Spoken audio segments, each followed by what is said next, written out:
ये गाय बहुत मेहनती है, दिन भर खनती रहती है और केले का खेती करती है और उसमें पानी डालती है।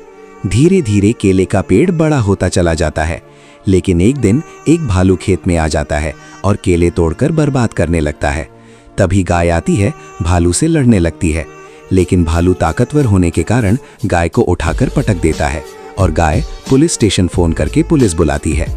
पुलिस आती है, गाय पुलिस को सारी बात बताती है। पुलिस गाय की बात मान लेते हैं और भालू को हथकड़ी पहनाकर जेल ले जाते हैं। ये क्या, आपने इस गाय के लिए अभी तक लाइक और सब्सक्राइब नहीं किया?